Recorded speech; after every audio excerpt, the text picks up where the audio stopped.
We're getting insane with this week's secret ingredient. That's on the way, plus the perfect recipe for just about any rub that you want to think of. It's coming up on GrateTV. Fire it up.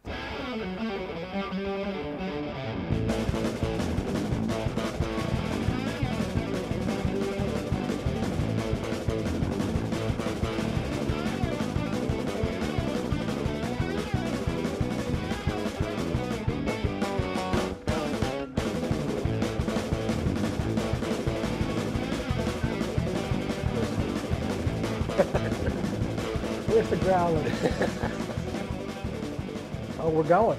Oh, we are. From the birthplace of American barbecue, the low country of South Carolina. Woohoo. It's GrateTV. Jack Waybor, Carolina Pit Masters Cooking School, and Bill West with BBQTricks.com. Yeah, man. And we always like to get together, have a cold one, beer. and Cheers. talk barbecue. This week, Sweetwater Brewing Company. I've got a Georgia Brown Ale. I have the Exodus Porter. And Yours has got a little rainbow label on it. Mine's got a rainbow trout on it. Oh, that's what it is. Sweetwater beer or what? ale comes from Atlanta, Georgia, and you know we're into. Didn't know what was up with the rainbow. We're trying to keep it fired up here and working the Southeast beers. We're running out of Southeast beers, so if there's any brewery guys that are watching us out there, we're starting to run out of Southeast beers to test on the show and flavor up. I like the growler last year. Maybe we go back and do a growler. The growler was good. We're either going to have to go to the West Coast or the Northeast because, quite frankly, that's where all the beers are. A lot of them in Colorado, too. But Sweetwater Brewery, thank you very much for what you do. As far as the Georgia Brown, this easy-drinking back porch brown ale is as smooth as a Bill Clinton apology. Enjoy it with some warm Southern hospitality. That's what it says. Cheers. I don't know why you got to catch me in mid-swallow with that crap, boy. Here's our letter today. Oh, you want to read yours? You got it? I can't even come close. I can't. All right. I need my Hey, guys, glasses. love the show is the letter. I have a question. What's the ratio typically used for rubs? You know, is there percentages, cups, 1/3 this, 1/3 that? I will send you to, that's a great question. And there are a lot of people out there building rubs, and they really don't know how to go about putting the right ratios in. And usually they start out, with some crazy combination of 1 to 1 to 1, and that's really not what it's all about. I'll send you to Paul Kirk's book, the book of rubs and sauces, where he speaks about ratios, or I'll send you to a book called, actually, Ratio, which is another great book. It's on my counter. And I get into it whenever I want to know how things relate to each other as far as when you're baking or cooking or whatever it's all about. But I would say that when you start with a cup of salt, I would probably use 1/3 of a cup of pepper or 1/4 cup of pepper, and then work your way down, probably third, quarter, and then try those things. Cup of salt, 1/4 cup of pepper, maybe 1/4 cup of granulated garlic, and then add your herbs by the tablespoon at that point in time. 1, 1, 1, and then kind of mix it up and see how it tastes. And then if you want to, from there, if you want to add a little bit more pepper or a little bit more garlic, you would go ahead and bring it in increments of probably 2 tablespoons, 4 tablespoons to 1/4 cup, Bill. So you bring it in 2 tablespoon pieces and increase or decrease whatever way you feel. But the basis of most rubs is salt. When you look at the ingredients on most of the rubs, you just see the first thing is salt. And just from a regular backyard cooker guy's perspective, I would say when you're talking salt on rubs, you're talking like a kosher salt. Most everybody uses kosher salt. The regular out of the round rainbow salt girl. Yeah, salt girl with the umbrella is pretty fine, and that'll overpower it. Yeah, that will overpower it big time. Of course, they sell kosher salt from the Rain Girl, whatever that is. Umbrella Girl. No, Morton salt. I liked Umbrella Girl. Although we're still thinking about that rainbow is still in our head. I'm still thinking about the growler, for God's sakes. All right, so mainly salt, then then you add 1/4 cup, and that's basically we're talking about a ratio 4 to 1 or 4 to 1. That means you got 1 cup of salt and a 1/4 cup of all your other ingredients. So you can do, if you want to go up or down a little bit, certainly taste your rub, see what you think. I got to tell you, Bill, the rub world, pretty much everybody's doing the same thing as far as rub goes, especially in barbecue. You're using salt, pepper, and the peppers can be different kind of peppers. And usually there's a paprika involved to bring the red, and then you bring in garlic, and then your herbs. And we've talked about all these herbs in the past, the tarragons and oreganos and all the other things that go along with it. So certainly maybe we should spend some time on maybe a how-to video or something like that, putting these things together. But it's real easy. It's real simple. Go to the books and do your research. Do a good job, and I think you'll be happy. My buddy just goes to this place in Texas where they sell the seasonings, but I guess they just have like a barrel of salt, barrel of sugar, and barrel of pepper, and probably something secret. And you can buy it to take home, and they just get their little Tupperware container. You cook a cup of sugar, a cup of this, and then it's like white sugar. It's the regular old salt, and they sell it probably for a premium. But I'm sure they do.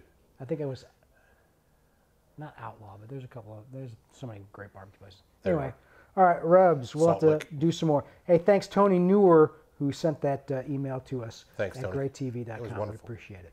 How about a great plate here? Coming from Sean Duke. This is his hickory smoked brisket. We've been showing this off at the website for a little bit. Hickory smoked brisket cooked on the UDS, injected with beef broth mixture, and rubbed with my own rub recipe. Awesome. He says he couldn't find the beef paste that we talked about a couple weeks back, but I did find a product called Savory Choice Liquid Broth Concentrate. Well, I bet that tasted good. Which actually looks like, from what I could tell, it looks like the exact same thing as a beef broth. Yeah, just like you were saying. Very tasty. He says, thanks for getting me thinking. I love GrateTV. Signed, Sean Duke. There you go. Well, Sean Duke I tried that, and it was successful for him, and certainly we appreciate anybody taking the tips that we give out and, more or less... giving it a shot. Yeah, giving it a shot and letting us know that we're not really full of the beans that we think we are. And thanks again to Cooking Out, our friends over there, sending us a gadget this week. Time already? It is gadget. Oh, goodness. And it solves a problem that I've always wanted to solve, is how do you know when your propane tank needs refilling? And this is it right here. This is called the grill gauge. Tim was nice enough to go ahead and give this to us. This is a gauge that has basically a hook in it. And I'll go this way first. And then there you go. Basically what you do, they sell propane by the pound, You get your 40-pound tank and your 20-pound tank and so on and so on. So that is a gauge right there, and it's not done in pounds. It's done in quarter and half and full, basically. But you hook that up and you lift it up. It's kind of like a fish scale or whatever you want to call it. And it tells you how many pounds of propane you have left in your tank. So are all these propane tanks pretty consistent? Yes, they sell propane by the pound, Bill. And the weight of the tank itself is consistent. Okay. So they sell propane by the pound, and so when you go to fill your propane tank up, they charge you by the gallon, but they actually weigh it. I don't know if you've been to the propane dealer. They put it on a scale and then they run it on. And I always kind of pretend like I know what I mean. Half the time I think I bring in a full tank, and they just go and they charge me $20. But this would solve my problem. Yes, it would. Because I always think I know, but I'm never quite sure. That would let you know how much propane you have left in your tank. Good thing about my house is we have propane tanks pretty much 4 or 5 of them laying around. So we take them all the way down to the end, and then we go get them filled up and put the one that's in line on the grill that we're using, and so we don't have to worry about running out of propane. We just keep them filled. Keep a backup. That's always a good idea. Mary's looking at me like I'm some kind of crazy man. I say I got 4 or 5 laying around. I probably got more like 10 of them laying around the house somewhere along the way. So I kind of collect propane tanks. So if anybody's got one laying around they want to get rid of, send it to the house. We're always interested. But you use this. I do use that. I have one. But there is a method where you can kind of pour water on the side and. Well, while the propane is when it exchanges is cold, so it'll create a frost line around where the tank is, where the line is. So if you're watching your tank, you can see where the condensation is on the outside of your tank, and you know what your level is. But that's the $20 trick of the day right there. Just hook it and lift. Yeah, hook it, lift it up. It's that simple for any standard 20-pound propane tank. Good stuff. Link to the site right there on the bottom of your screen. Cooking out, my buddy Tim. Thanks a lot, buddy. All right, our secret ingredient this week. It's so weird because I was just watching one of my favorite new little podcasts out there, What's This Food? And they start talking about the ghost pepper. But right. I was on Dave's and Sanity's site, and they were talking all about some ghost pepper sauce they have. But just Dave's Insanity is pretty good. Yeah, We're going to have you try and sample this. No, I'll pass on that, Bill. I've had Dave's Insanity before, and you're not going to get me to put a drop of that in my mouth whatsoever. The amazing thing is, You go ahead and it try pretty it. much just takes like a drop, Yeah. and it will. You put a drop of that in a gallon of chili, you know it's there. Yeah, I mean it's truly that strong, which is hard to believe. It's potent. It's a chemical type thing. I don't know if I can do this. Don't This do is it, Bill. total insanity. Please don't put that in your mouth. What's the score rating? I don't think It's it's. probably got like a 10 No, million yeah, score this rating is, says or something like it's that. got the insane all the way right up to the top of the thermometer. So I will not do Please that. don't here. do that. Don't inhale to that. It smells okay, but one little jar like this will last you a couple of years. You know, I had heard recently that Dave was trying to find a new application because you buy a jar of that and it lasts you for 10 years, and so people are buying their jar. And Yes. his market went vertical on him, or horizontal basically on him. So he was trying to create new uses for Dave's Insanity sauce. And I understand there's plenty of uses. The last one I heard was that you would spray it on your boat, because we live in coastal region, of course. That you spray it on your boat and it'll prevent barnacles from growing on your boat. Well, I actually copied this part. I thought that was very interesting. After years of customers telling us that they use the hot sauce to keep animals out of their garden and off the dinner table, we had an idea. We created this sauce to be a delicious addition to your food and a way to keep deer and rabbits from eating your roses and carrots.